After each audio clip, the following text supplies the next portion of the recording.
I stopped being my stepbrother's free babysitter and accidentally exposed his 8-month affair that led to his wife divorcing him. Now he's threatening to kill me. I, 28F, have been living with my boyfriend Craig, 31M, for the past 3 years. This story involves my stepbrother Jake, 35M, his wife Candace, 33F, and their kids Lucas, 7M, and Emma, 4F. My parents divorced when I was 10, and my dad married Jake's mom Lisa when I was 15. Jake was 22 and already in college when our parents got married. Our blended family situation was never smooth.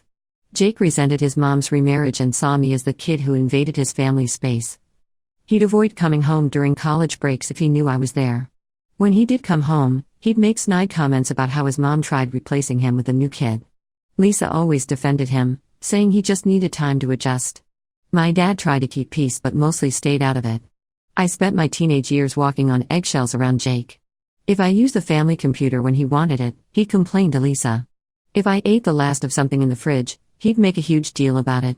He even got mad when I got better grades than he did in high school, saying I was trying to show him up. Looking back, he was incredibly immature for someone in his 20s. Jake met Candace during his final year of college. She was sweet and tried to include me in their conversations when she visited. But Jake would always find ways to exclude me. When they got married 8 years ago, I wasn't invited to the wedding. Jake told Lisa it was a small ceremony with limited space, but Facebook photos showed it was quite large. It hurt, but I was used to his behavior by then. Everything changed when Lucas was born. Suddenly Jake started acting nice to me. He invited me to Lucas's baptism, sent me birthday cards, and asked about my life. I was suspicious at first, but Lisa was so happy about us getting along that I tried to be open-minded. When Jake asked if I could watch Lucas one Saturday night so he and Candace could have a date night, I agreed. Lucas was a sweet baby, and I thought maybe this was Jake's way of building a relationship with me. The babysitting started small, just a few hours on weekends. Jake and Candace would bring Lucas over with everything he needed and pick him up on time. They'd thank me with small gifts or treat me to coffee. When Emma was born 3 years later, I was even invited to the hospital. I really thought Jake had changed. But things started shifting about 2 years ago. Jake got transferred to a new department at his accounting firm and Candace returned to teaching full-time. The babysitting requests became more frequent. Jake would call me at 7 a.m. asking if I could watch the kids because their regular sitter canceled. He'd text at lunch saying Candace had a last-minute staff meeting and could I pick up Lucas from school. Since I work from home as a content writer with flexible hours, he assumed I was always available. I tried to be understanding at first. Childcare is expensive, and they both had demanding jobs. But Jake started taking advantage. He dropped the kids off without proper notice, saying things like, "Oh, I told Lisa to tell you," or "I texted you last night." He hadn't. He promised to pick them up by 6 p.m. but wouldn't show up until 9 p.m., always with excuses about traffic or work emergencies. Craig was incredibly patient initially. He likes kids and would often help entertain Lucas and Emma when I had deadlines. But even he started getting frustrated. Our one-bedroom apartment isn't set up for children. The kids would mess up his work documents, interrupt his video calls, and leave toys everywhere. We couldn't have adult conversations or watch regular TV when they were around. 6 months ago, Jake got a promotion at work. He started asking me to watch the kids almost every day. He claimed Candace's teaching schedule had changed and they couldn't afford full-time daycare. He'd drop them off at 8 a.m. and sometimes wouldn't pick them up until 9 p.m. My work suffered because I couldn't focus with 2 energetic kids demanding attention. I missed deadlines and lost a regular client. I tried talking to Jake about setting boundaries. I suggested specific days and times that worked for my schedule. I asked for advance notice and firm pickup times. I even offered to help them find affordable daycare options. But Jake would guilt-trip me every time. He'd say things like, "I thought we were finally becoming family," or "Remember how I included you in Lucas's life when I didn't have to?" When I suggested getting paid for regular babysitting, he exploded, saying I was trying to profit off family and that I owed him for all the times he'd been nice to me. Last month, after missing another work deadline, I finally put my foot down. I told Jake I couldn't watch the kids anymore unless it was a genuine emergency with at least 24 hours notice. He got really angry, calling me selfish and ungrateful.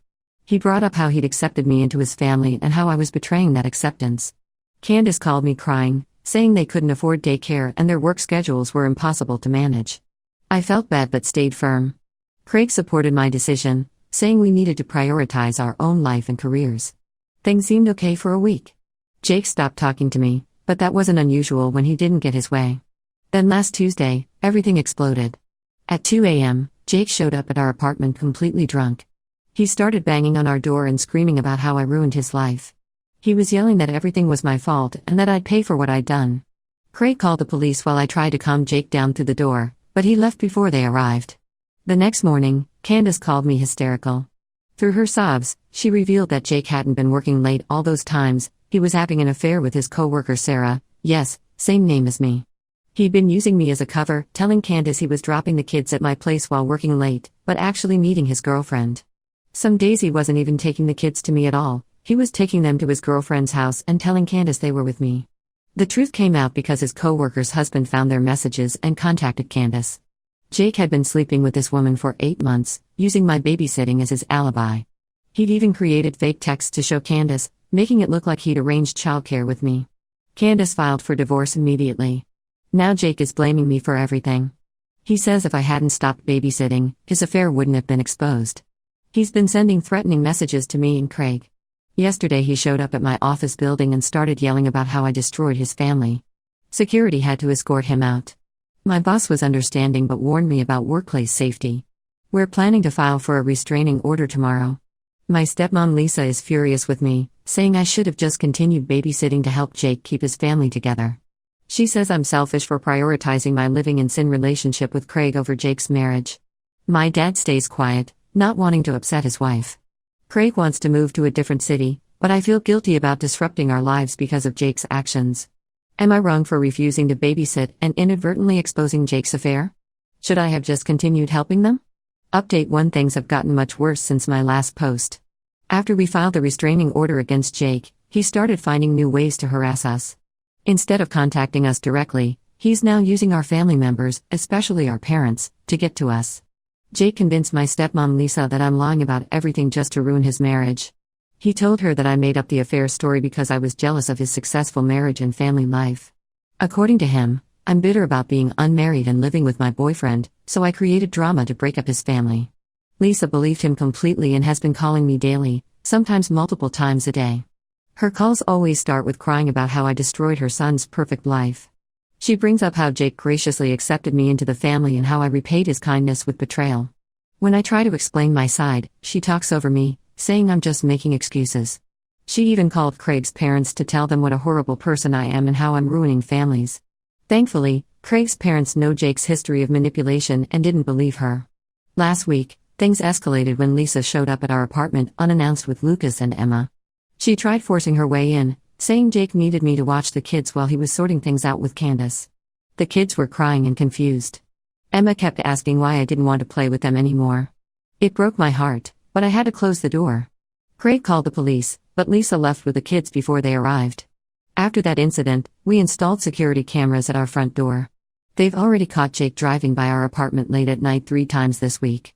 We reported these violations of the restraining order to the police, but they say they can't do much unless he actually approaches us.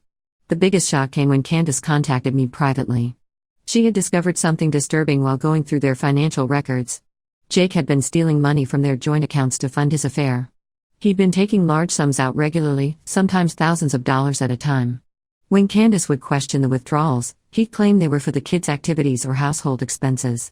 Candace found credit card statements showing hotel bookings and expensive restaurant bills from times when Jake claimed the kids were with me. He'd been taking the kids and his girlfriend to expensive places, theme parks, water parks, fancy restaurants, while telling Candace they were spending time at my apartment. He even booked a weekend trip to Disney World, telling Candace the kids were staying with me for a special aunt weekend. The betrayal gets even worse. Jake's girlfriend's husband reached out to me through Facebook. He shared screenshots of conversations between Jake and his wife dating back months. In these messages, Jake regularly complained about me, calling me ungrateful and stupid. He told his girlfriend that he only pretended to accept me as family so he could use me for free childcare. There were detailed messages planning their meetups while the kids were supposedly with me. These revelations made Lisa finally question Jake's story, but instead of apologizing, she's now saying we need to keep this quiet to protect the family's reputation. She's been calling my relatives, asking them not to discuss this situation with anyone outside the family. Craig and I had to change our phone numbers because Jake kept calling from different numbers. Sometimes he'd call crying, saying he was sorry and needed help. Other times he'd scream threats and blame me for ruining his life. He even tried calling from payphones to avoid being blocked.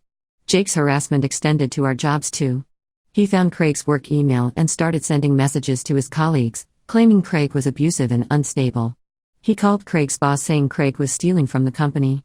Thankfully, Craig has worked there for years and his boss didn't believe these accusations, but it was still stressful and embarrassing.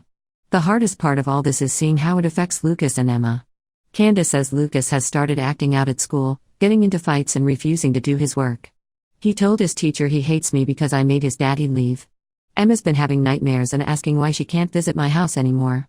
I tried explaining things in a child-friendly way through Candace, but they're too young to understand. Our landlord has been understanding and installed additional security cameras after Jake was spotted lurking around our building late at night. Other tenants have reported seeing him in the parking lot, sitting in his car for hours. We're seriously considering moving to a different neighborhood or even a different city. Craig's job is fully remote now due to COVID, and I can write from anywhere. We just need to get away from this toxic situation. Some of our mutual family friends have taken Jake's side, saying I should have just kept babysitting to keep the peace. They say I knew Jake had issues and should have been more understanding. A few have even suggested that I might have encouraged the affair by refusing to babysit, giving Jake more free time with his coworker. I'm trying to stay strong, but this constant stress is affecting my health. I've lost weight from not eating properly and I'm having trouble sleeping. Craig suggests therapy, but right now we're focused on saving money for a potential move. I just want this nightmare to end. Did I make things worse by getting the restraining order? Should I have handled this differently? Update 2: The situation with Jake has completely spiraled out of control. His life is falling apart, but he's still trying to drag everyone down with him. The biggest shock came last week when Jake was fired from his accounting firm. Not only was he having an affair with his coworker, but they discovered he'd been falsifying expense reports to fund their dates and trips. His girlfriend Sarah dumped him immediately after he lost his job. Turns out she was only interested in him while he was spending money on her. She confessed everything to their company's HR department to save her own job, providing details about how Jake had been manipulating the expense system for months. The company is pressing charges for fraud. Apparently he stole over $50,000 through fake client meetings and inflated expense claims. Candace's divorce proceedings revealed even more shocking details. Jake had opened secret credit cards in both their names, maxing them out on hotels and gifts for his girlfriend. He'd been forging Candace's signature on financial documents and hiding bank statements. The judge granted Candace full custody of the kids after she presented evidence of his unstable behavior, financial fraud, and the police reports from his violations of our restraining order. The biggest revelation came from my dad, who finally broke his silence. He called me privately and admitted that Jake has a history of manipulative behavior that goes back years. In college, Jake had befriended a guy named Mike specifically to get close to Mike's sister Jenny, who was a top student. He convinced Jenny to tutor him for free, claiming he couldn't afford to pay her because he was helping his single mom with bills. Meanwhile, he was sleeping with Jenny's roommate and spending money on expensive dates with her. When Jenny discovered the truth and confronted him, Jake turned their entire friend group against her, claiming she had tried to seduce him and was lying out of spite. Dad also revealed that before marrying Candace, Jake had been engaged to another woman. He broke off that engagement after cheating with someone from his gym, but managed to convince everyone that his ex-fiancée had been the unfaithful one. Dad said he wanted to warn Candace before their wedding, but Lisa convinced him not to interfere. Last night, everything came to a head when Jake showed up at our parents' house completely drunk. He demanded they cut me out of their lives and transfer their house into his name since he needed it more than I did. When they refused, he went into a rage, breaking windows, throwing furniture, and punching holes in the walls. The police were called and Jake spent the night in jail. My stepmom Lisa finally saw Jake's true colors during this incident. She called me crying, apologizing for not believing me and for enabling his behavior all these years. She admitted that she'd always known Jake had issues but thought if she loved him enough and protected him from consequences, he would change. Now she's devastated, realizing her protection only made him worse. Craig and I are moving next week. We found a nice apartment in a secure building 2 hours away from here. It's in a gated community with 24-hour security, and the rent is actually cheaper than our current place. Craig got a better job offer there too, with a significant pay raise. The only downside is being farther from my dad, but he understands and supports our decision. Jake's harassment has taken a darker turn since he lost his job. He's been posting about us on social media, making wild accusations and threats. He even created fake profiles pretending to be old girlfriends of Craig's, claiming Craig was abusive. We've reported everything to the police and our lawyer, documenting each incident. Candace reached out to warn me that Jake's been asking their mutual friends about guns. She overheard him talking about making me pay for ruining his life.